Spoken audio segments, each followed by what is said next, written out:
Okay, good morning.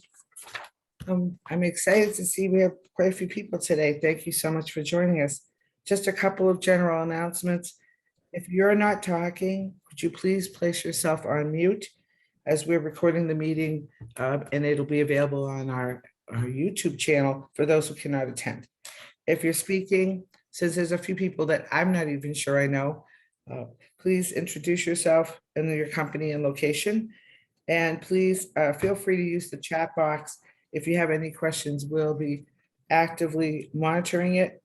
Keep in mind that, everything's a discussion, not a debate. Please listen and respect the viewpoints of others, and everyone is really encouraged to participate and know that there are no right or wrong answers. It's not a judgment. And please try to have one person speak at a time. And that's it. I'm good. Okay, thank you, Paula. Good morning, everyone. Am I off? Morning. Yes, you are. You're fine. My name is Tracy Raymer. I am the Vice President of the Illinois Limousine and Bus Association, as well as Executive Vice President of Windy City Limousine and Bus. So on behalf of our President, Art Rento, I will go ahead and get us started. I see that he's logging on right now, but we'll continue on. Yes. So I want to thank all of you for joining us this morning. As you know, all through COVID is that we've been having the monthly coffee meetings just as a way to stay connected and just to see, gather feedback from all of you and how everyone is doing. And as we're making our way through COVID, and I believe it's safe to say that we are now post-COVID and operating on our way out of COVID, which is exciting. So before we get started, I'd like to introduce our board of directors. I see that we do have several directors on the call, but just so that you can put a name to a face. When I call your name, if you just wave, for those that don't know you. In alphabetical order, we have Kaya Armagan of Flash Limousine and Bus. We have Beth Cox of Cox Livery Service. Paula DiBiase of Chicago Coachworks, who is also our secretary and executive director. James Jordan of Lux Tux Transportation. Hey, James. Lynn Kathkes of Galaxy Limousine. Michael McDaniels of Shriver Transportation Insurance. Jay Pearson of Century Business Solutions. Myself, also as vice president, and Brian Sheely of Epic Limo, who is also our treasurer. So in your chat box down below, so as we're speaking or others are speaking, if you just want to put a question or a comment, feel free to use the chat box. Paula and I will monitor that chat as well. So today's, the focus and objective for today's meeting is just to gather your feedback regarding the City of Chicago, what's happening in the City of Chicago, any issues that you feel are affecting our industry, as well as the airport. We just had a meeting with the airport last week. We met with O'Hare and Midway, and that was a very good meeting. They did about an hour's presentation. They had a slide presentation that they were able to show us and update us on how the construction is going at the airport. So as many of you know, that Delta has moved to Terminal 5, and that's going to be indefinitely. They did make the comment for that Terminal 5 is not going to be known as the international terminal any longer, that it's just going to strictly be Terminal 5, and that there are going to be domestic airlines within that. So that's just something that we'll have to get used to. They also talked about it's starting in November that they're going to demolish the walkway going from Terminal 5 to Parking Lot D. Just so that you're aware of that. They're down to about 245 or 275 parking spaces in Lot D. So those of you that want to do chauffeur greets, it's going to be very, very difficult, and it's not guaranteed that your chauffeur is going to be able to find a parking spot in Lot D. And their suggestion is if you're going to do a chauffeur greet and meet your passenger in Terminal 5, that you park in one of the other parking lots, take the tram over, and then you're going to have to take your passengers back on the tram to your vehicle. So just keep that in mind for Terminal 5, that it's going to be very difficult in probably the next year to 2 years to do chauffeur greets in Terminal 5. There will be a temporary walkway that goes from 5 Edward out to the parking lot. But like I said, you're not guaranteed parking when that flight arrives if you're doing a chauffeur grade. Trying to look at my notes here to see what else we had discussed. They're continuing to empty Terminal 2. I don't recall the date, maybe Paula or Art, whoever else was on that meeting, but they are going to demolish Terminal 2 itself and rebuild it. So that's the next stage. You know, they finished all of the underground piping that they were doing in all of the terminals. That has been finished. So as all of you know, that you're back into the commercial lanes. Sprinters and buses and limousines are now allowed to pick up within the terminals. You're not required to go to the bus shuttle center any longer. So keep that in mind. And but Terminal 2 will be demolished at some point. I don't know if that starts in November or maybe a couple months shortly after, but that will definitely be a 1 to 2 year project there. Something that's very important and you want to share with all of your chauffeurs as well as other companies is that they are enforcing ticketing in the commercial vehicle lot. So we have the livery staging towards the end of Bessie Coleman, and you know, for the last 2 years, they now understand that a lot of livery chauffeurs are staging in that commercial vehicle lot. They did make it a point that they will be ticketing. They only allow maybe 5 to 10 minutes if you want to use the restroom, if you want to buy some food. You're allowed maybe 5 to 10 minutes to park there, but then you have to immediately leave. So they did put up additional signage. So right in the beginning, when you go into the commercial vehicle lot, there is some new signage there that says taxis only. So just express that to your chauffeurs that they are ticketing. We are very well aware of it, and that they should be staging in our regular livery lot. Paula and Art, is there anything that I may have missed? I think what was interesting was the there's going to be an upcoming, they're going to start with TSA with the city taxis doing random inspections of trunks. That does not have an effect on us right now, but I think we should all be prepared for it at some point. Basically, they're going to pull over randomly trunks, open them, empty and clean. As you know, that is the clean car rule anyway, and they will have to remain open while they until they load passenger. So we'll get more information as that starts to roll out. But I think we should all be aware that if you see people driving around with an open trunk, they're not being, you know, crazy. It's because they've been tagged for inspection. But Paula, can you explain where they're going to be pulling over? So I understand they're going through the chute, but halfway down the chute, can you explain where they're pulling them over in order to do those inspections? It wasn't clear to me. It just sounded like it was halfway down the chute. So I will, I have a call to Tom for something else, and I'll see if he can be a little more specific on that. Okay, and we do have one of their slides. It did show, it looked like halfway down the chute that they would have a shoulder that the taxis could pull over. So it, hopefully it will not congest the chute and cause a backup. But they did have an area where the taxis would pull over. They'll do their inspection. But evidently they're asking the taxis to continue into the terminals with their trunks open. Yes. So if you do see that, that's what they're doing, is they're just doing their inspections. And if anybody wants to see, they did send us the deck slide of the presentation. If anybody is interested in that, you do get some visuals of Terminal 5, the construction. They have a slide of the commercial vehicle lot and how they're expecting you to maneuver within the commercial vehicle lot. Whether you're going to Terminal 5 or you're heading into the terminals. And then they also have that slide that shows where the taxis will be pulling over. I should be able to post the slides in the chat. So okay. You'll be able to see it. Jim had a really good question. What's the purpose of the inspection? It's a security inspection, as we understand it. And I think it's from BACP, correct? No, TSA. TSA, okay. Mm-hmm. And well, I didn't now ask, it doesn't affect us, but I wanted to be sure you all knew about it, because it is possible that it could affect us down the road. And they made. And I didn't ask during that meeting, but like, what's the reason that they don't inspect livery? We're going down the same chute. We're going into the same terminals. Why did they choose taxi and not livery? Yeah, the comment in the meeting was they were starting only with city cabs. So It's, So maybe that's why I eventually it'll say, come to us. right, that's why I say it is very possible at some point. I wanted to mention, actually, my son was already stopped by TSA and searched in a livery vehicle. Who's Oh, speaking?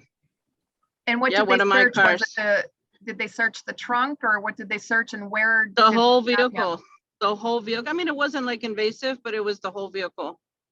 Okay. Oh, can I ask who's speaking? Oh, it's Patty. Oh, from Clear Luxury. Thank you, Patty. Yes, yes. Okay, so good to know. So it may be that we find out that more livery vehicles are stopped and inspected, and just good to know. Yeah. Okay, How so long did the inspection take? It was pretty short. He was waiting for a client to come out, so it was kind of I don't know. The client could have been standing there. Actually, the client might have been standing there, and they just walked over to him in lane 2 and told him they had to inspect the vehicle. Okay. I'm going to ask Tom about that because they were very specific in the call about last week about it being city taxi only. So Yeah, I yeah. made No, I this made a was note to about. follow up. So This might have been even a month ago. okay, I'll get more details and I'll let you know, Paula. would you? Thank you, Patty. That would be helpful. Yep, no problem. Yep. Yeah, get more details because I'd be curious, if they're using dogs or meters or what exactly. I mean, not that it affects me, I'm in Kansas City, but just from how invasive they're getting, because I know some of our larger vehicles, they do mirrors underneath the vehicles so that there's nothing attached underneath the vehicle. Right. So forth. So. Sure. Yep. absolutely. So yeah, and again, it's just awareness, and that we let our chauffeurs be aware, just so that they're not, if they ask to be inspected, to stay respectful, to stay professional. Definitely let us know about it, so we can just share with the rest of the chauffeurs in the industry. Does anyone else have any other questions regarding the meeting that we had with O'Hare, or anything that you feel we should be bringing up to O'Hare or Midway? And Paula, there really wasn't anything that was discussed regarding Midway too much. It seems like everything seems to be going fine at Midway. Yes, but let's use this as an opportunity to remind everyone that paper staging tickets still need to be completed at Midway. It has caused a few stops where standard parking has been going around and handing out the tickets, because I think, the paper tickets, because I think there's some confusion that folks think that they're doing it the same way as O'Hare, but that's not true anymore. When you go through O'Hare, your receipt that you pull from the machine, when you flip it over, it is a staging ticket on the back. But at Midway's not using the machines, so there's still paper. So I encourage you to remind your chauffeurs to have blanks in the vehicle, because they have been known to stop the traffic and give out the blank forms. They want them filled out. So it is still going to continue that way. I haven't heard they're going to do anything different. The bigger problem is that they don't collect them about half the time. So you're And filling them again- out, and then I know you got to do it. And anyway, no Right, matter and what, again, there's that's up nobody there to to collect them. it. That just means that we're not going to get very good stats out of Midway if they're not collecting it. And that was something when I do talk to Charles, I'll just add, I won't ask that. I mean, I'm not going to bring it up, but I mean, at the same time, I want to talk to him about reports, because we didn't get a Midway report on airport traffic at this meeting. So I'm going to be following up to get the Midway stats anyway. So two things that you mentioned, reports. So in the reports, and if Paul is able to post that slide deck, you'll be able to see that. It did show that livery year over year that we're up well over 100% compared to last year. So I mean, that's good news. And the same goes for taxi as well. So that's really good news to see that. Charters were up 50% or something like that. You'll see it on the reports. I'm attaching it now. It's going to whack out my connection. Here we go. And then as long as we're talking about paper tickets, for those of you that are operating buses and going through the booth, and I understand that they only give us one slip at a time, so the chauffeur's having to fill out that paper slip while they're at the booth. I did ask if companies or if chauffeurs could get those forms in advance so that they could actually fill out the paperwork before they get to the booth. You know, just because especially with new chauffeurs starting, it just adds to the stress of getting into the airport and where to go and picking up your passengers. And they did, over the call, they did agree that we could receive a stack of forms that we could hand out to our chauffeurs. But I still haven't seen anything else beyond that. So I will reach out to them again to see if we need to go to the airport to pick them up or if our chauffeurs can grab them. But we'll continue to let all of you know for those that are operating buses. You know what, Tracy, I think I just made a note too that, you know, when we have any in-person events, we should have a supply of them. Mhm, Then people can grab some too. I agree. Uh, So if we don't have any other questions. That was Brian. Can Oh, let me, you put him on mute? yes, Paula? yeah, Thanks. he just muted himself. Okay, perfect. Art, is there anything that you would like to add before we go on to City of Chicago? No, I think you guys pretty much covered it. Thank you. Okay. You know, I think it's important to stay tuned because what's happening is, as we're getting information from the airport, sometimes it's not consistent. People will go out there and see something happening, they're reporting it to us, and it's different from what's actually what we're being told is gonna happen. So it's one of those things where I feel like we're giving you good information, but at the same time, we're giving you information that we have that it changes, it's not consistent. Does that make sense? It does, but I think it's really important to know that we're getting the information straight from the airport. It's not hearsay. And they are extremely responsive to our questions. So I mean, anytime that we have had a question, that we've had comments, they immediately respond to us within minutes. So I just think it's really important that we maintain that relationship and we continue to be professional, but we also let them know our concerns. So when things are not going well, you know, such as the bathrooms, you know, at rideshare, they have the stand-up hand washers. So you come out of the porta potties, but they have the hand washers, whereas we don't have those in livery. So they did make note that come spring that they should be placing those in our livery lot as well. So I think it's important that we let them know our concerns, let them know what's going on, let them know what works for us, what doesn't work, and that we just keep that relationship going so that we do have this information. It's nice to know that Delta is moving to Terminal 5 well ahead of time so we can let our customers know versus finding out about it the day that the change has been made. By that time, you have several Delta reservations on the books and you have to reach out to all of those customers. So just knowing this information well in advance is advantageous to all of us. I agree. Yeah. Completely. As I said, and as things happen, if things do change in some way, or we get more information, Paula usually put it in the newsletters. So you're gonna get it. You get it first, you have been getting it first. You know, there's one other thing, just as a heads up more than anything. We get occasional calls from landside operations about incidents at the booth, things of that nature. I don't want to get into any minutia today, but I'll be honest. The comments we're getting is that there are a number of people, and I don't really believe it to be, you know, any one particular group of people or anything, but there's been a lot of bad behavior. Some of my guys have actually seen it where they'll pull up behind someone to stop them and they jump out of the car and start screaming and swearing at them. We've been told that there's been incidents of racial slurs thrown at some of the staff.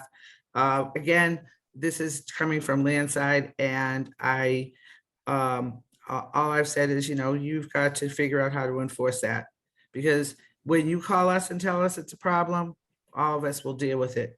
But I'm not necessarily convinced, quite honestly, that it's bad behavior from any of our folks, but that's no way to know that, you know. But be aware, if they do have any issues, they probably will start calling some operators directly and making their concerns known. And that's This kind this is something that addresses my point. At this point in time, the staff at the airport does not have the authority to start issuing drivers tickets. No, act like a parking tickets gentleman. only. Let me correct that. Yes. But I mean, so what's happening is they're now talking to the city, and it may come to a point where, you know, the staff at the airport suddenly has the authority to start issuing tickets and pulling hard cards and kind of doing what the vehicle men used to do. Mhm. So, I mean, just stay tuned, and as stuff happens, if it happens, we'll let you know. Yeah, they apparently had that authority up until about 2 years ago, which I was not aware of until I had a conversation with them last month. So right Yeah. now, they're only able to issue the parking tickets. And to Art's point, it's very possible that they may get the book back again, so the book, and start issuing complaints about particular cars and drivers. So, So while we're mentioning that regarding complaints at the airport, Paula, are you able to post the link to send in a complaint or the phone number? And I know, you know, anytime that we send out the newsletter, anytime that we're talking, is we can't express enough how important it is for all of your chauffeurs to have this link, so that when they see that the booth is not working, the scanner's not working, that the chute is backed up for one reason or another, that they're able to just spend 1 minute, maybe 2 minutes to send in a complaint. You know, a lot of times Paula will receive calls saying, oh my gosh, the chute is backed up for 40 minutes because of, you know, taxis are backing it up, or whatever the reason might be. But when they hear from Paula, okay, we'll look into it. But when they hear from 40 or 50 of our chauffeurs complaining about the same thing, about the same time, it just has more of an effect, and they have to take a look at that. So, you know, for our company, we are stressing to our chauffeurs is you take advantage of that complaint form. It only takes 1 minute to fill it out. Just Mhm. make sure that you're factual, that you put the date, the time, if you have a photo to include with it, so that they can easily look into it and it doesn't take a lot of time. And I think if enough of us do that, that we're able to make a difference when something is going on at the airport.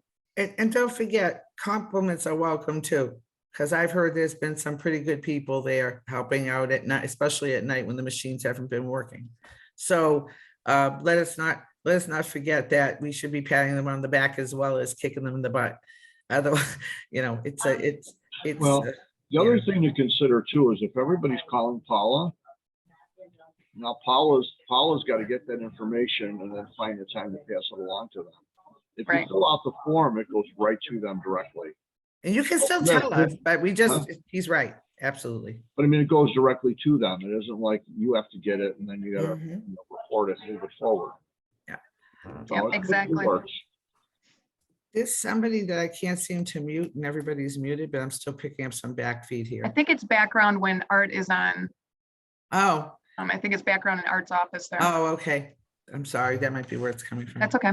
I will post the form too. Fly Chicago. Yeah. I think Okay. that's pretty So good. we'll move on to BACP. However, you know, throughout the meeting, if anyone has a question going back to the airport, of course, we can go back and talk about that.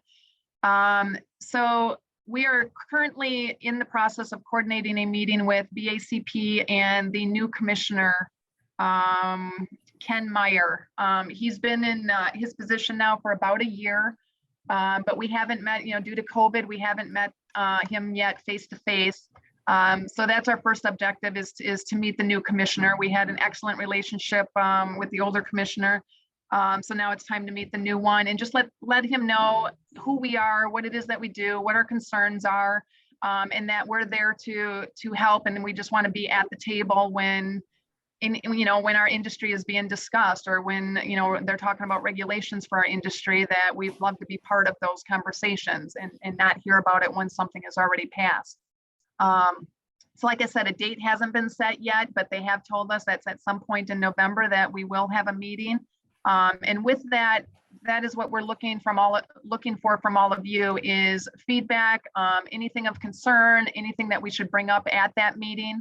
The first example that I personally have is, and this also has to do with Department of Finance.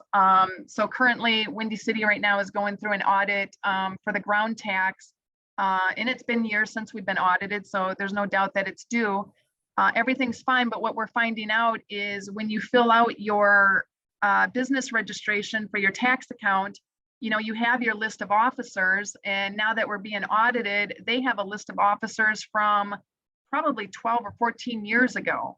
So now all of a sudden the information's not matching. The emails are going to emails that haven't been in existence for well over 12 years. And it just causes lots of confusion. So my question going into this meeting would be, how can BACP, where we fill out our paperwork, how can they better communicate with Department of Finance so that we don't have all of this confusion? I mean, we have an accounting department and they're able to make their way through it and spend the time, but when you're looking at a 5-car operator, you just don't have the time to invest to figure out all of these things when you did the right thing, but the communication on the city's part is not the best, which causes you a lot of time and frustration trying to get it figured out. So that's one example I would like to bring to the table, is just how can we fix the communication between the different departments. So Paula or Art, anything that you have to share as far as our talking points with the city, and then of course we want to hear from everybody else. Well, I have one other thing that we didn't talk about yet, and that is our conversations with John Murphy, Yes. who's arranging all the audits for the Illinois Department of Transportation, and his boss in Springfield, who in turn is communicating with federal regulators in Washington, DC. And the conversation that we're having with them is they're telling us that, you know, we need to be DOT licensed if we're doing any pickups at the airport. So if you're picking up at the airport and you're a livery, you need to be licensed by the Department of Transportation to legally pick up at the airport. And your insurance limits need to be $1.5 million. While at the same time, the city's handing out licenses with $350,000, the state's handing them out with $300,000. And as we're reading the DOT publications, we're stating that, you know, the reason that we're cited to be all this stuff be required is because we're free of range transportation, and being free of range transportation, we know where our passengers are going, and we know they're coming in on a United flight from Los Angeles. And because we know that, we have to be DOT licensed to pick them up. And what we're going back to them and stating is that, you know, if there's a Uber or Lyft at the airport that's picking up people, they know they're picking up somebody off a flight that came in most cases from another city. And they're stating that, well, you know what, they can't really go after them because their trips aren't prearranged. And our argument is, if somebody's pulling out their phone in the airport and ordering an Uber or a Lyft and then going to the curb and getting them, they're prearranging it. They may not be prearranging it before they leave Los Angeles, but when they arrive, they are prearranging it. And we kind of have a talking point with them, I think, where we kind of have them stalled, where they're kind of cornered, where they can't really answer us because, you know, what we're saying makes too much sense. That's not 100% true, because you can do prearranged rides now with Uber. Exactly. You can do it with taxi too. right. Yeah. With So taxi too, yes. So last conversation we had with them, they sent another publication to us trying to prove their point. And I went back to them and I said, you know, where's a federal definition of prearranged? What is prearranged? I mean, what is, you know, we should probably share these documents that they're sending us with anyone that's interested in reading them and kind of helping us decipher it and giving us talking points, because I think there are talking points. There's an argument to be made within the regulations, and as Tracy brought up in the last email with them, you know, it's time for a change. I mean, things have changed. Everything's changed. There was no such thing as on demand before. Now there's on demand. It's prearranged. And if it's not prearranged, they could make it prearranged and order the car from California. So we just want to know what we need to do, how we need to do it, when we need to do it, and put everybody on the same level. I mean, if we're required to have 1.5 million in public liability to pick up the airport, and Uber and Lyft are able to do it with whatever insurance they have, they're doing the same thing we do. They should pay the same fees, and they should have the same type of regulations, I should say. Does that make sense? Yeah. You know what, I'm gonna too? mute again. Well, I think the other part was, when we've had our conversations with IDOT and DOT, that they explain more about why taxi has always been exempt. And I think for the most part, we really haven't punched a hole in that one because they do a very small number of prearranged. But for the rest of it, Uber and the ride shares and everything else, it's a different story for sure. The other, I have a question real quick about that. Uh-huh. When you were talking and they said you needed to be registered with USDOT, were they saying just a USDOT number, or were they saying with a motor carrier number operating authority? I believe it was MC number. Am I right? All right. Yeah, he's nodding his head. Yeah, Yes, MC. number. Yeah, yeah. Because the other thing with the MC number is that technically every one of us should have an MC number, because the other thing is just looking at the state stuff, when you are applying for your tax exemption with RUT7, you really should be providing it, and they're asking for it in audits. So at some point, I think that's going to force a lot more people to actually comply with that. This is another example of something that could be changing. Either the federal government is going to change their requirements. Right now, they're actually talking to RUPL, trying to find out why she has different insurance requirements than the federal government has. And they're talking to the state. So at some point, we may get information that things are changing, and that might be helpful to know before you go to renew. Yeah, I agree. So I think- sorry, Paul. Go ahead, please. Yeah, so Tracy and I had a long conversation about this the other day. I was in her office. And obviously, this is sort of our wheelhouse, but the big challenge with the whole conversation is enforcement, right? So there's exemptions that occur for taxis, but the definition of taxi when you talk about ride share becomes more convoluted, right? Yeah. The difference between taxi and livery is fairly clear, but the difference between taxi and ride share is not. Yeah, actually, you know what? If you go through, we should share the regulations with you. There's definitely a regulation that says a taxi is a vehicle licensed as a taxi within a municipality, which Yeah. makes Uber and Lyft not a taxi. Unless they're operating as a taxi and they're licensed as a taxi. Join the not a meeting. taxi. And Yeah, go ahead.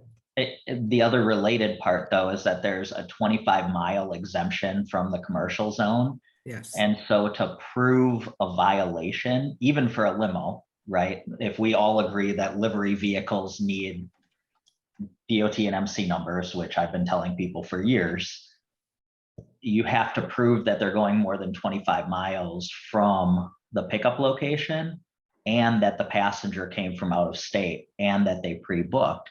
So even though we know that no one is flying from Springfield to Chicago, so almost every passenger coming in is from out of state, and that they're probably going to take them wherever they're going, the problem for enforcement is I have to follow you 25 miles from the airport location and somehow know it was prearranged. So the only way to do enforcement is through sting setups, where the trip is booked in order to catch them, because otherwise you stand no chance of proving any sort of reasonable cause for a stop to write the ticket. Even though the violation is 27 grand, it's also a federal violation. And they have such a small enforcement presence that you have to get them on board with essentially a sting setup, prearranging the trips to catch the illegal operators. And that unfortunately includes a lot of the IOs when I'm talking about illegal operators, because they're not carrying enough insurance. And the problem for the companies that is if you book with one of those IOs and they get involved in an accident, you sent my trip to an illegal operator. Yeah, absolutely. Which creates a whole bunch of liability for those companies that are properly insured and licensed. Let's take this one more step. Everybody in the state of Illinois who licensed the livery that legitimately goes in and files an RUT7. which is a sales tax exemption because you're doing interstate commerce. Yep. So if you're filing an RUT7 because you're doing interstate commerce, but yet you don't have the insurance or the licensing to do interstate commerce, there's a problem. So my contention is that I don't care what it is. Say we need to have $500,000, $300,000 in insurance. Just tell it what it is, make it across the board and be done. Yeah. I mean, I just, at this point, we'll sit down with you and we'll say, you know what, you need 1.5 and you're 100% right. Somebody will come back to you and say, you know what, if I'm in within this 25 mile radius, I don't need it. But that's true. But I'm never going to sit there and monitor every trip I farm out to make sure it's within 25 miles. But back to the taxi comment. The other thing that distinguishes the taxi, aside from the local regulations, is the fact that they are doing street hail. None of these other groups can street hail. So the majority of their work is street hail. It's not a prearranged ride at all, except for wheelchairs and things like that where they have to prearrange. But Well, one of the However, things, they have the capability of doing prearranged. It's right on O'Hare's website. yeah, they do, but yeah, through Curb. And So I then, mean, it's just a matter that regulations need to be updated because prearranged for taxis that did not exist 12, 15 years ago when these regulations were created. And now today we've got on demand, you've got Uber Business that is prearranged within 30 days. You've got taxis that can be prearranged. So how do you enforce that? And that's what the city, airport, and DOT, that's what they're up against, is how do we enforce this? Because we don't know when it's prearranged. We don't know if they're going outside the 25-mile limit. So it's simply regulations that need to be updated. And us as an association, we can each do what we need to do for our own businesses. But as an association, how do we update our members with the correct regulations? Like right now, do you need to be insured for 1.5 or is it Let's take 300? a comparison as to what we're doing right now in many cases. You've got a large group coming in, or you got a high volume at 4 o'clock in the afternoon. You got all the cars at the airport. Those cars aren't slated for any one individual. They land, they walk down, they call, you set them in that car in line. How is that different than the Uber Lyft scenario at the airport? It's basically Correct. the same thing, except they're doing it with an app, and our customers might be doing it with a phone. Or if you have the technology, you might actually have something where they could click on your app and say, I'm ready for my car. And at that point, you send the next car down. So I think there's a whole gray area that we just need to keep pushing them and asking them why. You need that little kid that's really annoying. And I'm good at that. Keep asking why. Well, why? Well, why? This doesn't make sense. Why? Well, what happens in this scenario? And they have no way to really answer us. And when they go back to federal, you could tell when they come back to us, federal is afraid of stepping on the Uber, Lyft, the TNC foots. They're trying to kind of go around it and not disturb that part of that segment of transportation. I think Tracy and your argument about Department of Revenue is really the right direction, because I mean, let's be real, the state is always broke. And people taking sales tax exemptions that don't qualify for them is really easy to check. Okay, great. We're going to do an audit of everyone that didn't pay sales tax on their vehicle last year. And I'd like to see your MC number in good standing. And if it's not, then we're going to hit you for taxes plus penalties and interest on every Fraud. that you bought. Mhm. Yeah, and I think that's a totally separate issue. It definitely does not work hand in hand with with the city, airport, DOT, Department of Revenue. That's an entirely separate issue, that in order to have that sales tax and that RUT7, you do have to prove the 1.5 at the time. But then how long are they carrying that? Is it a couple months that they carry it? Do they drop it right away? Or is it the following year when they renew and they no longer have it? I don't think when you license it, you have to prove the 1.5. For your MC number, you have to have a valid MC No, but number when to you put go on to, your when you go to RUT7. buy a car and you get this certificate and you go in with your sales exemption, you've got 350,000 or 300,000. they're not checking it. They don't check that. They don't care. You still get your tax exemption. Yeah, that's where I That's think where the the- disconnect is. That's where the audit would come into play Yeah. from Department of Revenue. Well, and DOR here's- is supposed to audit the exemptions. That's part of Yeah, but their charter. Right. here's the doesn't other mean side of that- the coin. As we're just trying to get clarification, and really all we're trying to do is get clarification. But the fact of the matter is, our purpose as an organization is to represent membership. And I would say that most membership does not carry workers' comp, does not have 1.5. I mean, they're operating at, 350 or 300. So as we're trying to get this clarification, we don't want to push things too much because we don't want to do something, I don't want to do something that, is directly going to hurt membership. I want to know what is it we're doing and what should we be doing and how should it work? And have them all, the city, the state, and the federal government all come together and say, okay, this is what you need, or this is what you don't need. Well, and I think you're right, because the other problem is for those of us who are trying to follow the rules, because it's so inconsistent, the common pushback you get is, well, the city accepts it, this one accepts it. My insurance guy said it was okay. And that's all well and good. I understand all that.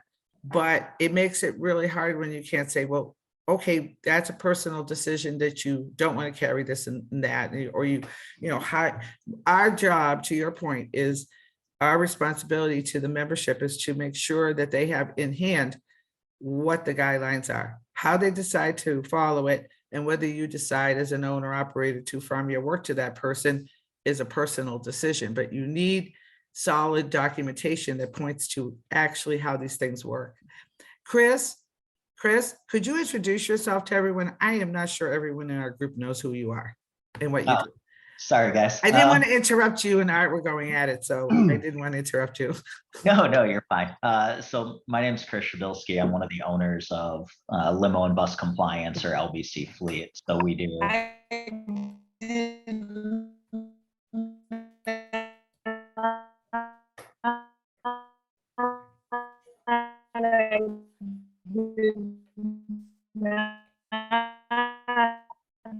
Hello, Okay, I'm sorry about that. I muted the person. So I'm one of the owners of Limo and Bus Compliance, or LBC Fleet. So we do audits all over the country. I think we're well north of 500 different compliance audits at this point. So, DOT regulations and state regulations is kind of our wheelhouse. And I live in central Wisconsin, so I'm down in Chicago all the time. Hey, Chris, I'd like you to do a audit, if you'd be kind enough, do an audit for what's required in the state of Illinois and the city of Chicago. And based on what you know, tell us what's actually needed, because at this point in time, if you come up with something and state this is what's needed, I'd love to be able to present that to DOT and present it to the city in Chicago and say, well, you know what? We have an expert opinion that says this is what's needed. Yeah. At this point, none of us really know. We really don't. I mean, frankly, talking with Tracy, like, you guys are 100% right. I mean, the reality is that, everyone who's leaving the state or doing prearranged trips, no one's really staying within the 25 miles, right? You're not going to tell a VIP client, F you, buddy, it's 26 miles. I'm not doing it. That's not how this industry works, right? No. Oh, sorry, I'm not going to do that run for you, right? And very few people are going to stay within the confines and go, I'm not going into Gary, even though you spend $50,000 a year with me, because, that's on the other side of the state line. That's just, I don't believe you if you tell me that's how you run your business, right? Like, unless you can prove it, I'm going to assume you're BSing me. But that requires the 1.5 million, and it's been made clear all the way up to Loretta at FMCSA, who is literally the gospel when it comes to the topic. She's the head of enforcement for the Federal Motor Carrier Safety Administration. There is no higher power in our world. And so, she provided written opinions and stuff after giving a presentation a few years ago. It applies to sedans and SUVs, even though almost none of the other regulations do. The reality is the interpretation is stringing across 4 different regulations and sections And so it's incredibly complicated when you go to present it to an operator to say, here's why you need to do this, even though, it's definitely right. But even going to state enforcement agencies, I just got into it with the state of Indiana probably 6 months ago. They were running around telling people the wrong thing. And so we ended up getting involved with the enforcement agency for state of Indiana and saying, you need to stop telling people to break the law. You can choose not to enforce it, that's cool, but you need to stop telling people to break the law. While you're presenting this opinion, I'd like you to add into your opinion how we need to have our do we need to have employees, independent contractors? The federal government just hired 87,000 new IRS agents, and one of the things that they're planning on looking and going auditing and going after is 1099 people that are filing 1099, or better yet, people that are working and have not filed their 1099s. They want to go after that, and how is that going to affect our industry? Most of the Chicago market right now is independent contractor. So Chicago, New York, and LA Yeah. are really the markets where IOs are still a thing. Yeah. And everyone has IOs. I mean, I operated in Phoenix, right? We used IOs. Anybody who says they don't is, again, probably blown a little. And there's a legal way to have IOs. Absolutely. And I have clients where all of their drivers are still 1099. There's just a lot of caveats. The one thing I can tell you is I've also had a lot of clients sued for using 1099s. Some have won, some have lost. And some of the losses have been 7 figures plus. So the best way to do it, and the most legally defensible way, is DOL will provide a free, no penalty audit of your structure. And then you have an opinion from the Department of Labor on whether or not you're complying with Fair Labor Standards Act. They have pamphlets on it. There's labor attorneys that specialize in it, but nothing is going to be a written opinion from DOL on your structure. Yes, but that's Aventura Limousine in Florida did that many years ago, and they took advantage of that, and they came in and they says, you know what, your independent contractors need to be employees, and if you convert them to employees, we'll leave you alone. So Neil went ahead and converted all of his independent contractors to employees. The day after he finished that conversion, his employees went to a lawyer, and the lawyer said, well, you're doing the exact same job today that you did yesterday. Mhm. Therefore, you were actually an employee yesterday. Went after them, and they paid out a 7-figure settlement. They actually created a website called sueaventura.com where Wow. where prior employees that had not been employed for many years could register online and be part of this class action suit. That's vicious. Huh? I said, that's vicious. Yeah. That's And what they went happened. after them for That's break what time, happens. for wait time, for if the driver kept suits at the office and came to the office and had to get dressed there, their contention was, you know what, because he had to wear a suit for work and they let him keep the suit at the office, he should be paid from the time he gets to the office before he gets dressed. But getting dressed is now part of his job. So this thing went deep and it went long, and they had a big payout. And this is common, and you run into the same thing. I mean, if you want to, I would recommend bringing in, a labor attorney who specializes in Illinois, because the other thing a lot of companies do is commission-based pay, Yes. which is Which is 100% fine. federally illegal, or legal, not illegal, sorry, assuming you follow very strict structures, right? A certain percentage of their pay has to be commissioned. It has to follow the things. And a lot of companies, when we've gone in and looked at their pay structure, it may be commissioned, but it may or may not meet all the thresholds. And so, larger companies where they have, labor attorneys on call and they have an accounting firm and stuff are probably solid. But when you get into your smaller and mid-sized companies and they're, mimicking what their partners in the industry have done, you miss steps in mimicking that, you can get yourself in a lot of trouble with Yeah. commission-based pay if it's not done correctly as well. So I guess really what it comes down to is we're talking to the state of Illinois. We're talking to the city of Chicago. We have a dialogue going with our personal regulator that does all the DOT audits in Chicago. And he in turn, his partner in Springfield, his boss in Springfield, who is in turn talking to Loretta. So we kind of have this whole thing going, and which is a great thing, but it's so, I mean, any help we can get, would be appreciated, because it's very, as I said, sharing the information that we have or that we've gotten thus far. Having somebody else look at it and help us decipher it would be beneficial, simply because it's a mix of information.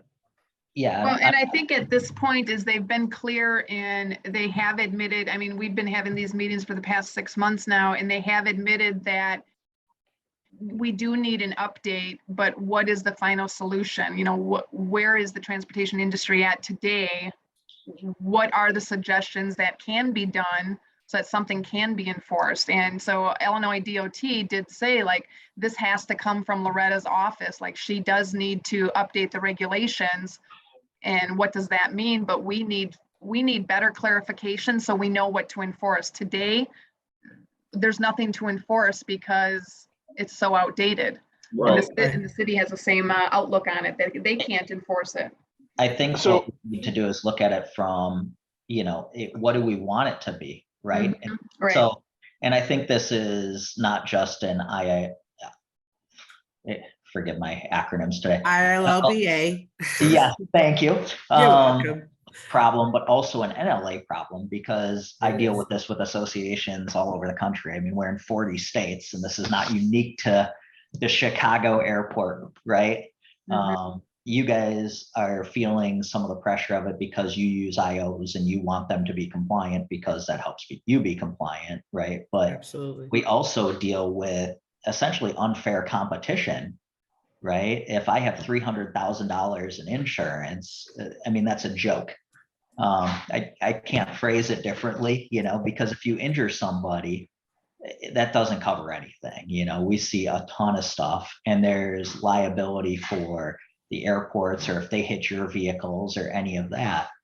But, we don't. Sadly, it's $350 for sprinters. I mean, it's even worse. Yeah, I mean, can you Yeah. imagine? Can you imagine a 13 passenger that sprinter, thing? 350? It's ridiculous. Yeah, it's nothing. I got more than that on my car. Yeah, right. And so I think what should happen is that we should work on an NLA draft of how we think the rules should be outlined, and then ask the local associations to sign on as co-signers and present that to Loretta. We're not asking for an entire rulemaking process. We did have an NLA, a meeting with LNA, other members on NLA that are addressing licensing with the federal government. And as it turns out in our conversations, they were not addressing our situation, which happens to be the situation around the country. It's not just Illinois or Chicago. It's everywhere. They're not addressing it. And right, Tracy, we kind of made them aware of it. So we kind of went to the point where we're asking them to help us address it, because, they have lobbyists and they have Cornerstone, and they have ways to help address it where, we just don't. So I Yeah, think absolutely. So approach is we sit down and draft it. Sorry, Tim. And then present it to them for any changes. Because if we just wait for somebody to, take the bull by the horns, so to speak, I think we'll be having the same conversation next year. Okay. So for me, I mean, I almost think that one of the easiest ways to start this is actually by removing that 25-mile radius. That if you're going to pick up, I mean, just get rid of that. Get rid of the commercial zone and say if you're It's gonna not pick up just to the for point- us, though. That commercial zone, I mean, we'd have to be excluded from it to actually, I don't think they could actually ever remove it. I think because that goes to airports around the nation, I yeah, and believe. it also applies to, you're really texting my memory. Their It applies to their other vehicles and contention, their services. contention is we are regulated the Right. exact same way the trucking industry is regulated. Yeah. Kind of exactly. mirroring us to the trucking industry. Mhm. And what I got them to admit is that if a truck picks up a load of compressors at the airport, and this compressor is shipped from Los Angeles to Illinois, and that truck picks it up, they bring it to the warehouse, and a smaller truck now takes one of those compressors and brings it to my office. At that point in time, that smaller truck needs to be DOT licensed. If he's hired by the trucking company or the supply or the manufacturer in California. If he's hired by the trucking company or the manufacturer in California and he delivers that compressor to us, he needs to be DOT licensed. But if he's just summoned by us to go to this warehouse and pick up that compressor and bring it back to my facility, there's no DOT license required because he doesn't know that he's working with interstate. The whole thing is screwed up. Yeah. Yeah, but like I said, if it seems like the easiest thing would just be remove that commercial zone. So if you're touching an airport or a train station or a bus station, that you have to have the motor carrier number and that, you know, the insurance limit. And the nice thing is if everyone goes in and has a motor carrier number and has to do the filings, if it's sedans or SUVs or sprinters or whatever, I mean, Chris knows this, you can log into Safer and you can see whether or not somebody has insurance or whether or not they have a pending cancellation. Listen, there's a number of insurance companies in Illinois that won't even write the 1.5. They have a number of customers, limo companies that are at 500,000, 350. They won't write the 1.5. I think it's American something. They won't write the 1.5 unless they see a contract requiring 1.5. You're talking about First Chicago? I think. Yeah, I think that Yeah, might be not it. the agents, you're talking about, yeah. It's at some point, can we get back to The our opposite Chicago? direction on it. I was gonna suggest that we get back to our Chicago discussion, because we're at 11. I'll Yeah, shut so up. we'll continue these discussions and continue to invite others. But of course, if you have any responses, feedback to share Absolutely. with us, we're definitely open for suggestions. So if everyone can go to their chat, you'll see that Paula has posted the deck slide that we received for the airport meeting that we had last week. And she also posted the airport incident report. So again, copy that, share that with all of your chauffeurs, share it numerous times, and encourage them to use that for anything that's happening at the airport, compliments as well. So anything else? So as we plan for our meeting with BACP in the City of Chicago and the new commissioner, anything else that you would like us to address or add to the agenda for that meeting? I have something if nobody does, but I'd like to see if anybody else does first. Well, I don't see the slide deck. If you said that was in there, I only see the link for the incident report. Should be All the right. very Yeah, first, scroll up. the second message. It'll be in the newsletter today too. Yeah, I was going to say the first message I see is what is the purpose of the inspection? And then the next And then message audio, was, it says audio issue. No, There it's, should be a link there that says ground transportation. Yep. yes. No, I don't have that at all. Okay, I'll there's send it to nothing you there, so. again. It's pretty big, so let me send it to you by email.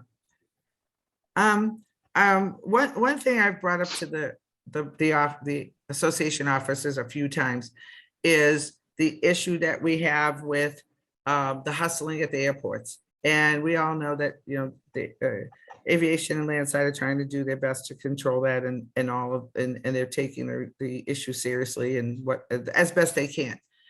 But one of the things that it's been on my list for us to discuss with the BACP is the fines.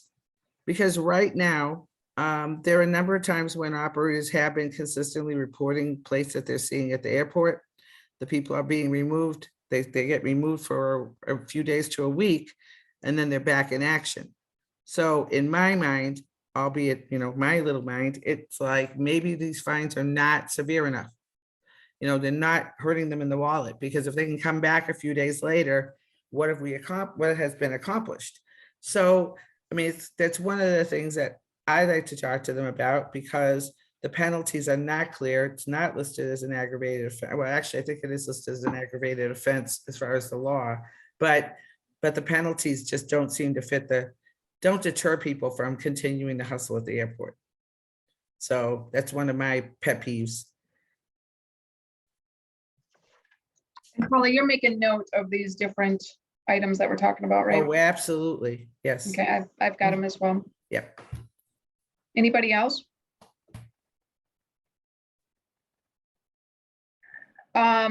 The one I wanted to ask if we should bring it up is what is everyone experiencing with the security guard ordinance? So for us, we're still putting security guards on the buses if there's alcohol on the bus. And depending on the venues, if it's at, if it's Wrigley Field or Soldier Field, we're putting a security guard on. But anyone else, have you had enforcement that's been on your buses in the last year or so? Do they seem to be enforcing it? Is it something that we should be bringing up to the commissioner, or are we fine with the way that it is? I thought we had a conversation with Rupel, or I don't know who we had a conversation with. I think it was Rupel, and at this point, they're really not enforcing it. It's not on their radar.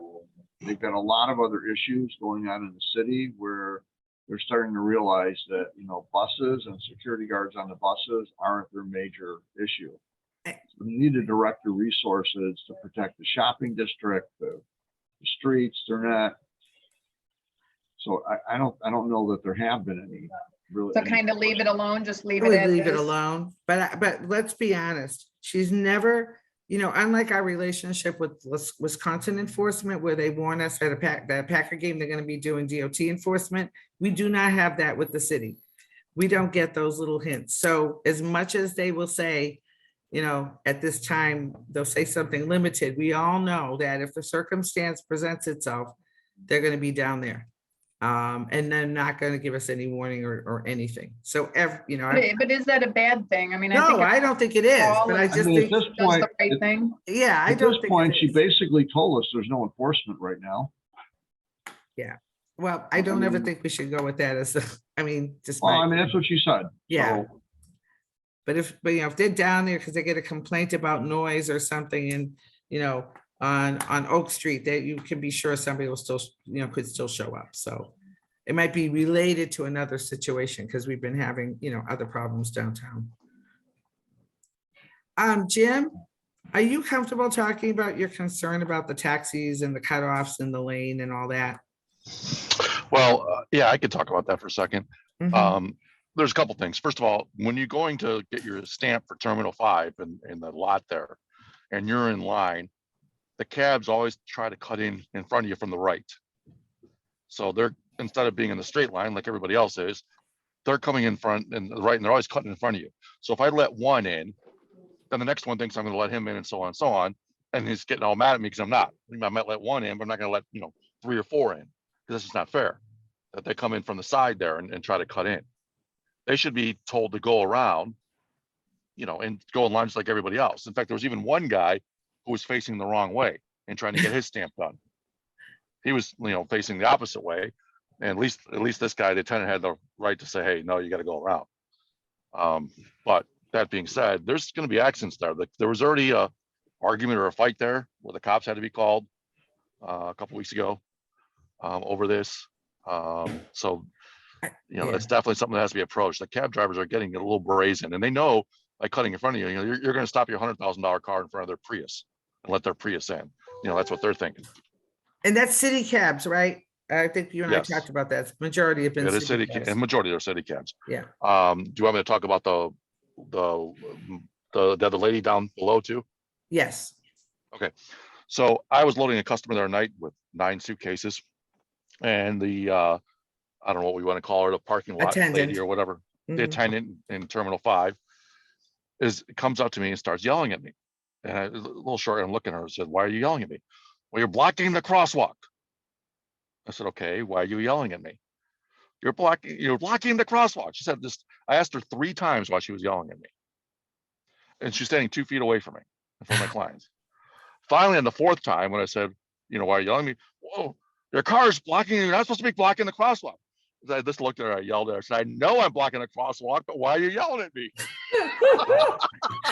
And I was blocking a little portion of it, my front end, not the whole thing, right? And Terminal 5 on a Sunday night, it's a zoo down there. So, you know, and the people on the curb are just all laughing. But anyway, then she goes back and takes a picture of my plate, which I'm assuming I'll get a ticket in the mail in 2 I weeks. told him to wait is 2 fine. weeks. Yeah. Which is fine, whatever. I'm not against the ticket. If I was doing it, I was doing it. What I was against was her coming up and yelling at me in front of my client when there was no reason to yell at me. She was 2 feet away from me. She could just said, "Hey, you're blocking the crosswalk. Could you move your car?" Or, "Hey, you know, I got a right ticket because you're blocking the crosswalk." I'd be like, "Oh, I'm sorry. I just pulled up. I didn't really notice it." Whatever. You know, it was just idiotic, the lack of respect. And I asked her 3 times why she was yelling when she was standing right there next to me in a civil tone. Yeah. So And you know that I asked Jim to bring it up because we talked about it extensively over the last couple of days, and it does send a bad message it sends a message to the customer that we're doing something we shouldn't be, when in fact it's not that big a deal. But on the other hand, the screaming and things, it's just I think there's a lot of frustration at Terminal 5 anyway because of the congestion, but it just still doesn't make it right. And and if right, if they're going to complain to us about how we treat the attendant, which by the way, I'm absolutely wonderful to attendants at the gate down Yeah. below. I say good day, good morning, how are you, all that stuff to them, because I know they go through a lot. I get that, but I'm sure she goes through a lot too. But there's no reason for her to do that in front of other people, in front of Yeah. clients. Might be That's all. worth bringing up to Choose Chicago and request that Choose Chicago do some sensitivity training with traffic management people, because it's a hell of a welcome when you come into this town. And it affects the customers and the optics. You know, nobody likes to come into town and get yelled at, and they do pretty much. And these people just got off a 19-hour flight from India, so I mean, exactly. You know, but tired. I mean, seriously, you know, if Choose Chicago or another agency similar to, I mean, you want to make the city look good, here's a really good opportunity. Well, they Just a always thought. call the taxi people the ambassadors of the city. Well, that makes you ambassadors of the city too, loosely put. But you know, that's a great idea, Aaron. I mean, I think we also all need to be aware that there's bad behavior, not just you know, there's plenty of it to go around. We actually had an incident in August where we were loading international, and there were drivers who were staging there. They weren't loading. And we had one guy with 12 bags and a kid and a mom, and they were far, a little bit away from where we needed to pick up. So driver went out, stepped out of the car and asked the gentleman, "Could you move up?" And he started swearing at him and screaming so loud, swearing in front of the little kid, 6-year-old kid. Customer could hear the whole thing. And he said, "Oh, I just need you to move up because they have 12 bags. It's going to be difficult for them to carry these 12 bags over for me to get them." And he's just continued to swear at him. Client gets in the car and says, "That guy's been standing there since we came out to wait for you for the last 30 minutes. He hasn't done anything." So I think that's the other reminder too, is that we have to remind our own drivers, like, don't try to go down these places and stage, because they are going to issue tickets. And I've already told my team, if you get a ticket for dwelling or anything like that, do not boo-hoo over here because you cannot be there. But you're right. They all need some sensitivity training, and we need to continue to remind our guys the same thing. So, but what else is on people's minds? You know, actually, we had a relationship with David Whitaker, and that was instrumental in getting the charter sightseeing regulations lightened up. We may want to look at building a new relationship with the new president. Yeah. I think that's a good idea. Yeah, no, I think we should. Well, there was that question back then about before the last commissioner left about getting get one of our officers on the board. So maybe we can put that back on there too. Well, I think, is Rosa still on the board for Choose Chicago? I don't think she is, because now she's the director of parks. So I'm not sure. I'm gonna guess not. Because now she's doing parks and stuff, but that's not a reason not to ask Ken about it. I think that's a good idea. Okay, do we have anything else? How's the parking in Chicago? Is anyone having any issues with parking? Me. Every day. The No question we complaints get a there? lot from people, and we've already asked this of the city, so we can ask again, but they look at us funny, is can we have designated spots for limo in some of the major buildings? because there's taxi right now, we can ask again. But I don't think that's gonna solve the problem. So if you're at 300 LaSalle, you're usually not gonna get a space up front. Yeah, but Um, when we brought it up, Paula, she did agree to meet with the police with us. Yes, And yeah. have And we them also kind told of our lighten guys up to talk to enforcement. Laz and ask for 10 minutes of spot time when they're picking up. That's helped a little bit.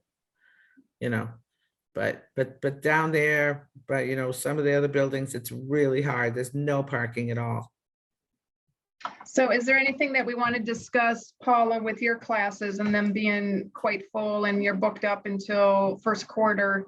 And the amount of livery plates that are being given out, but it seems like they're being given out because of Uber Black. Is there anything, I mean, we don't really have information. It's just, you know, what we're each seeing.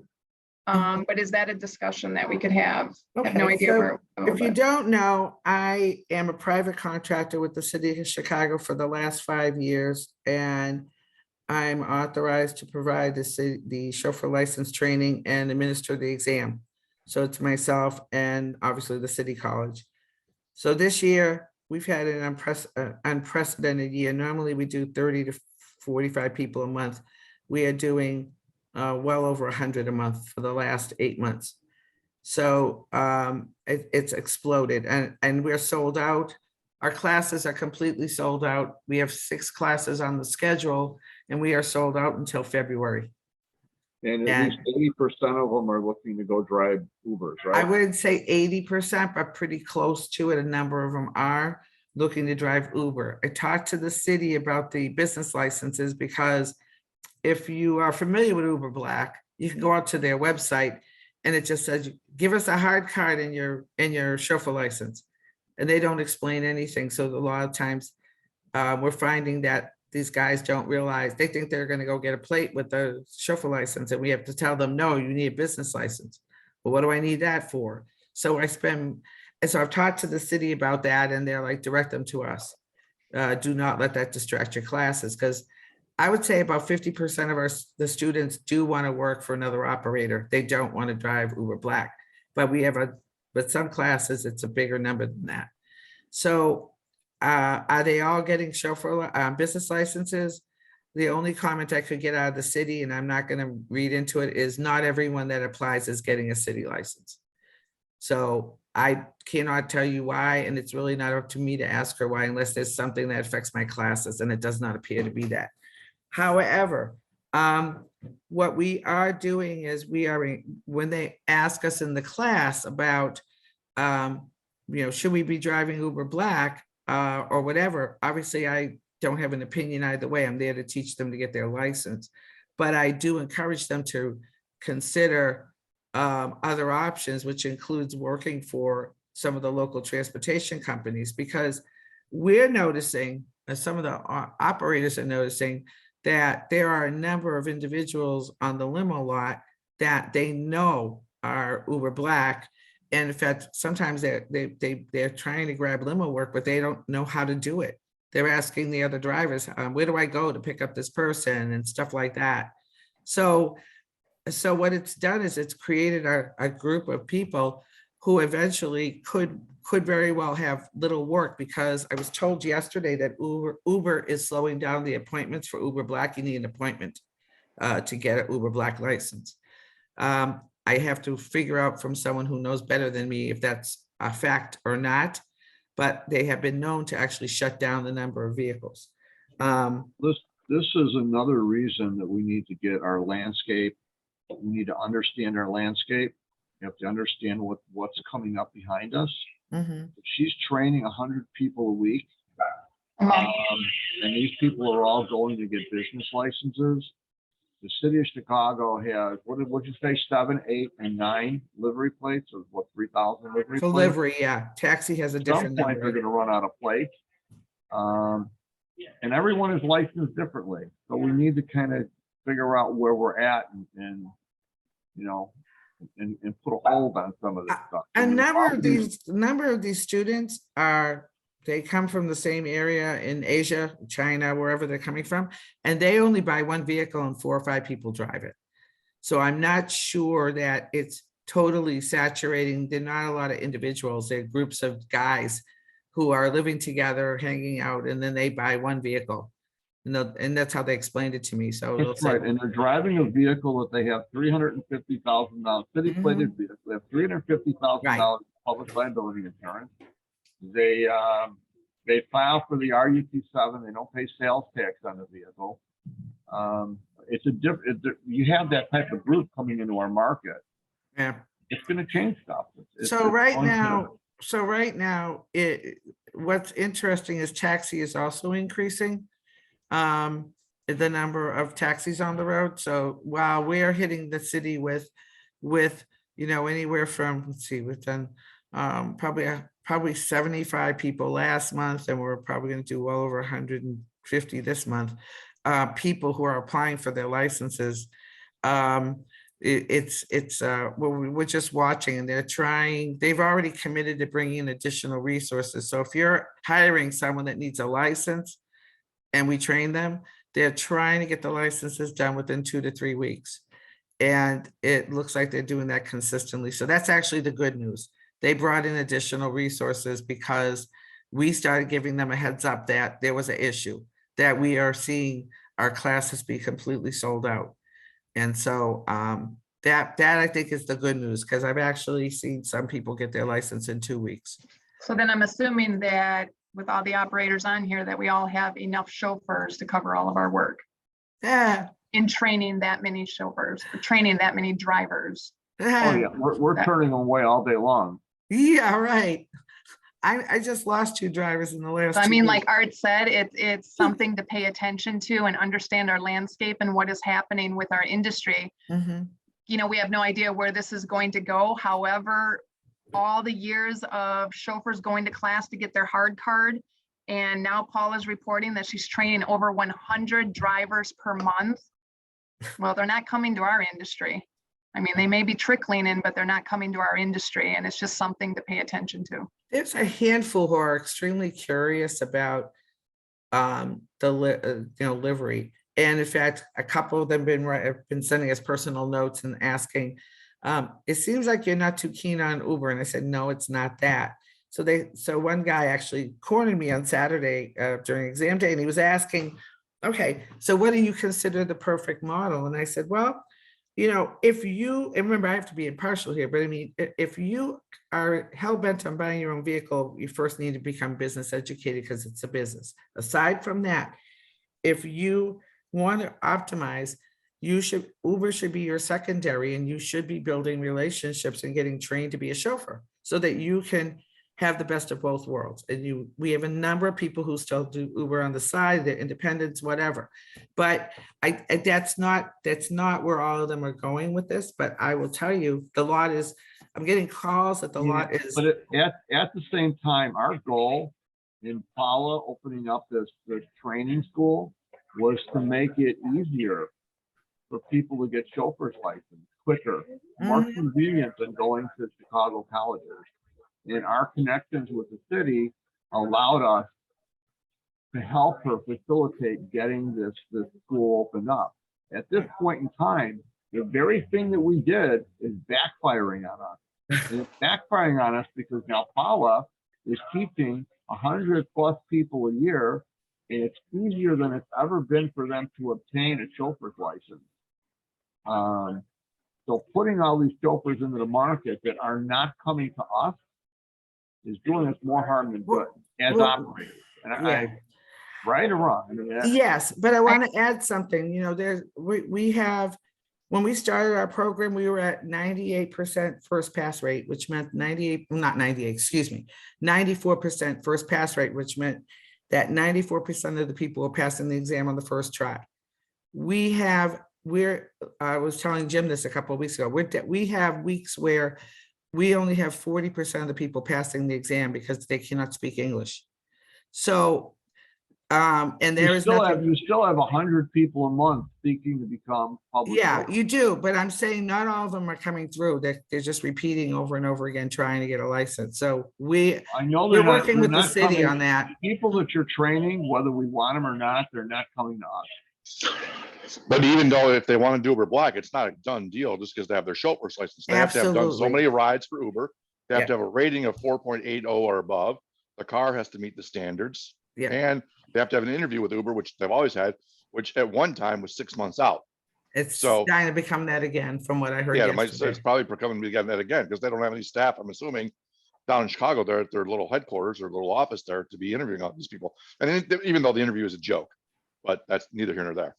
I They I have have a like two question. You know, Can- when they first started coming out and they first started operating, I started blowing whistles and saying, look at this, there's something going on. The Mhm. general feedback that I got from our industry partners is, you know what, they're never gonna compete with us. It's a different product.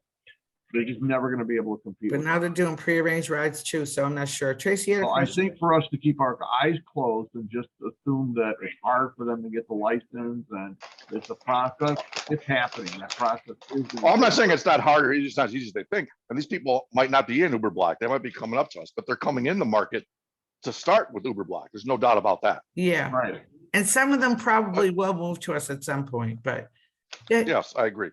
Tracy? So when they are becoming licensed to do Uber Black, in the meantime, are they able to do Uber X or do other work Yes. besides Uber Black? Yes, So they're still open to the entire rideshare platform. They're just waiting for all their credentials to be legal for Uber Black because it's the highest premium rate. or so they believe, yes, but So, XL, so even though they're not passing or they're not becoming Uber Black, they are still being trained, and 100 drivers per month are being given to the Uber platform or the rideshare platform. Not only that, these people are all joining WhatsApp groups and becoming little limousine companies. When they need to cover rides, if they steal a customer from Uber and they're busy and they need to cover that ride, they go to their WhatsApp group and they find somebody else that's in the same position as them to cover the ride. So they're kind of companies that have no overhead other than the car and insurance and fuel. And they're subcontracting within their own group. It's a whole little industry, cottage industry that's coming about that I think we need to be made aware of Mhm. That's true. and not underestimate it. Yeah, there's not, as far as being, doing the training and all that, I think someone had a question. Did we miss somebody had a question here? I think they left. All right, wait a minute. I don't want to miss a question. No. Okay. I think, as a independent company, I have to accept everybody and I'm trying to draw, keep the line open. As far as how we perform, how we operate, and that we work within the city's framework. And so far, I think we've been doing that. They're always open to opportunity. In fact, they tell me, I've never in 5 years, I'm amazed that they tell me, don't let these people drive us crazy, because what's happening is the fact that we're getting so many, we've really had to say no to a lot of people. And what we're trying to do is make available to everybody here, if you have hired someone, to call us and we'll do our best to accommodate you. I'm not in any way, shape, or form trying to send anything negative about what Paula's doing. I think it's great. I think if it was not her doing it, we wouldn't really have a pulse on what's happening. It'd be with a her 10 people, being there, we have a 10 people a pulse on what's class, but all happening. We probably. can kind of, maybe be ahead of what's happening. Whether she does it or somebody else does it, it's going to happen. Yeah, So- absolutely. I mean, Paula has gotten us receiving our hard card within 2 to 3 weeks. Remember the days when it was taking us 3 to 4 months I to put a agree. chauffeur on the road? Exactly. Yeah. But I'm not saying anything negative, but the No. information that we're getting from you, if we take that and we compile it with all the other bits of information, there's a lot of stuff going on. that's gonna have an And effect. just to be aware of what's happening with our industry and to be aware of how we are transitioning into wherever it is that we're heading to, because it's definitely transitioning into something where we haven't been before. And once again, that points to the importance of this organization and our ability to communicate with each other and educate each other. I mean, we could be way off base, but we're bringing this stuff up for conversation simply because. May I ask a question of everyone who's city licensed here, because I don't know how many are. For since COVID, the city has been bending over backwards to move, or I'll say for lack of a better term, transition to accepting more of their documents and forms electronically by email rather than standing in line and, doing your paperwork. And I just got my renewal notice, and probably some of you have as well, for livery. And it says I can mail my documents in advance. Curious as to, are people taking advantage of it, and it hasn't been working for you? I love it. I'm appreciative that the city is operating with that procedure now and making that allowance. I think it's fantastic. Much Yeah. rather email in these documents and not worry about what's a photocopy and what's not a photocopy. They I'm definitely psyched. did Yeah, us a I service know. with that. We're telling the students that too, and they're like, wow, you mean I don't have to drive down there? No. Okay, when do I go? When your license is ready? And they're like, oh.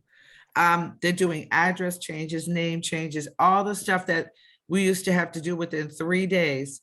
You had to go in person within 3 days and change your name or address. That was in the regs.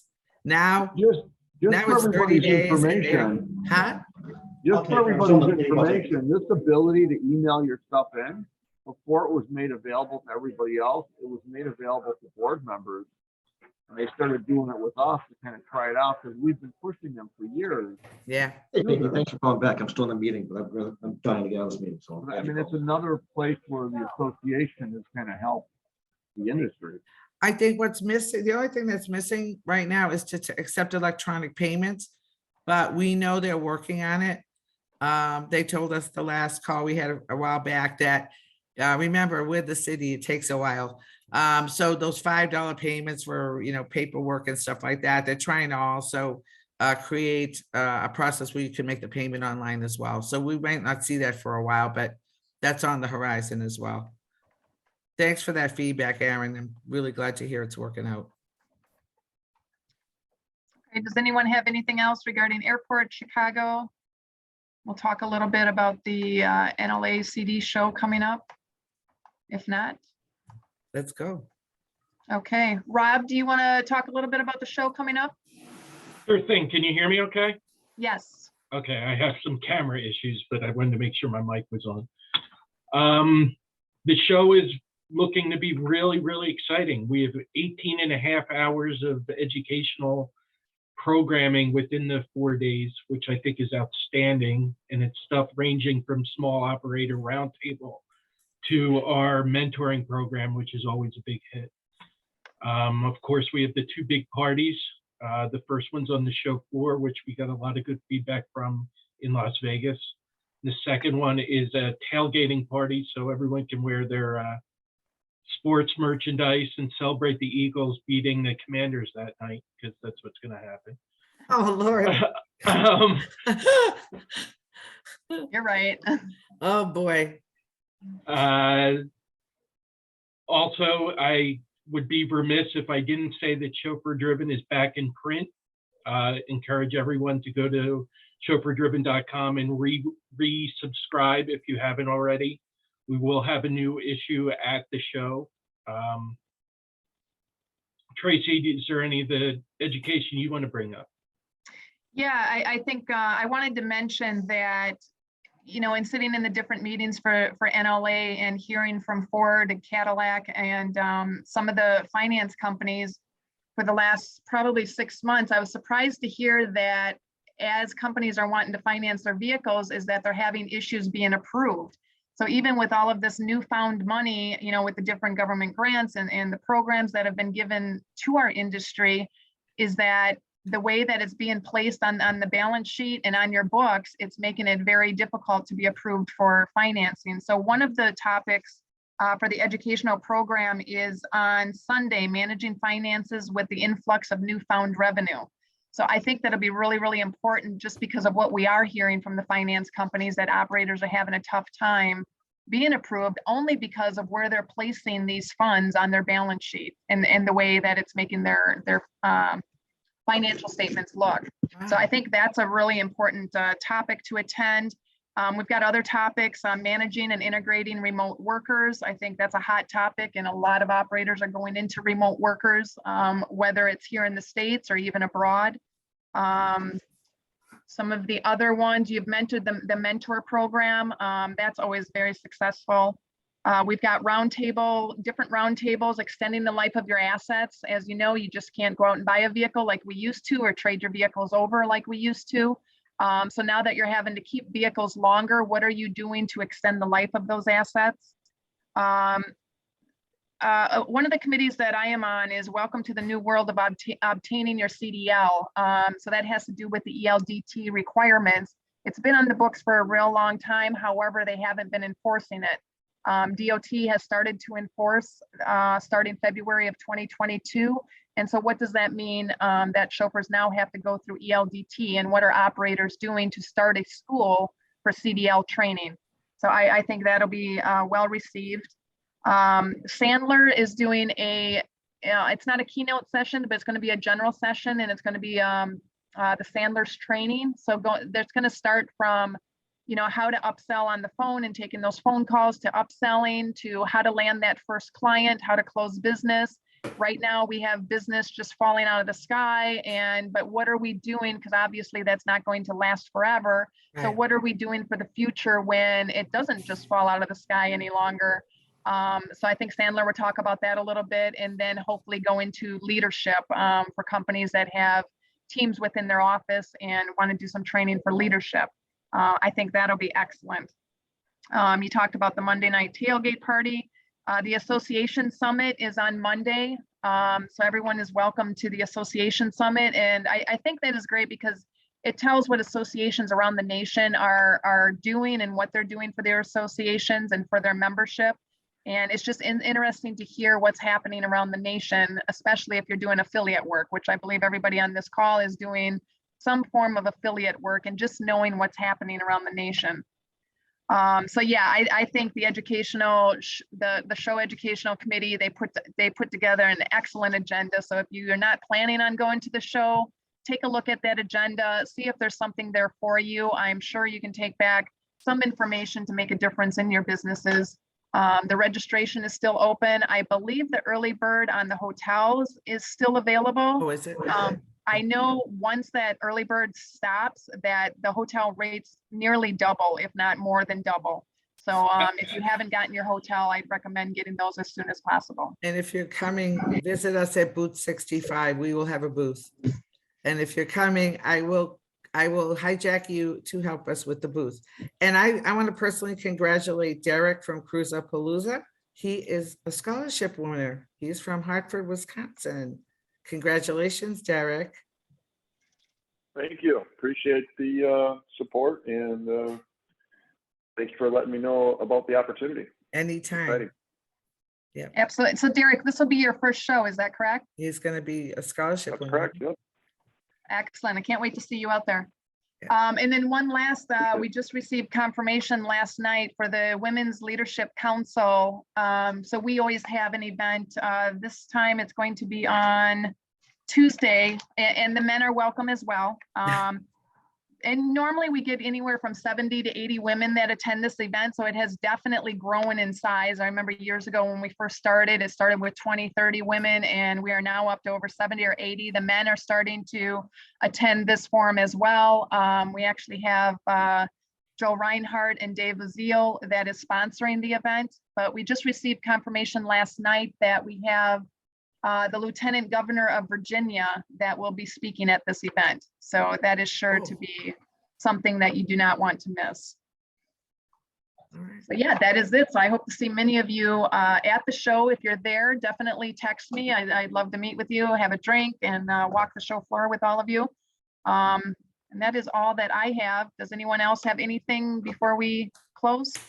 No, because we have run over, and I appreciate everybody staying. Mike Barretto, do you have anything exciting to add? Love being here. I love hearing about the challenges that we're all familiar with. It doesn't matter what market you're in. We're all dealing with the same problems, same issues. A lot of great familiar faces on the call here. To piggyback on Tracy, something very exciting that was coordinated with the DEI Council for the NLA. We're doing a session on the fundamentals of DEI, diversity, inclusion, and inclusion. If you do not know about DEI, do not be afraid to say you don't know about DEI, but please come to this session. We have an amazing, fantastic speaker, nationally known speaker, that's coming. He's a close friend of mine. I've worked with him on a lot of different events in the past. And he is gonna blow your socks off about what DEI can do for your business, how it can help your business have a better trajectory, as well as have a better position in the realm of what you're going to be doing with RFI, RFPs, for diversity in based business moving forward. So if you are coming to Washington DC, awesome. If you haven't put your schedule together, please mark on Tuesday morning, 10 a.m. DEI, the fundamentals of DEI with Greg the Shields. It's going to be awesome. And the best part about this is the first time that the NLA and MLOA, the Minority Limousine Owners Association, are aligning to present this and to really put a real strong position on this. So please, please, please, if you can't make it, send someone from your group there. If they can't make it, definitely chime in and get information, because this is the beginning of a lot of different series of informational things that the Diversity Council is going to be putting out there for the industry. So. Excellent. Absolutely. Thank you, Mike. Thanks, Mike. See you in a couple of weeks. All Go right. Phillies. Right. Yeah. So the next meeting is in December around the 20th. Hope you can join us. If you have topics for us for future meetings, please let me know. I'm getting creative, but I could use the help, and I'd love to hear what you'd like to hear about. And we'll bring it to you. And that's all we have, I think. All right, everyone. Have a Look for great the week. recording. Have a great week, and we'll see you all later. Bye. There, everyone. Thank you. Bye.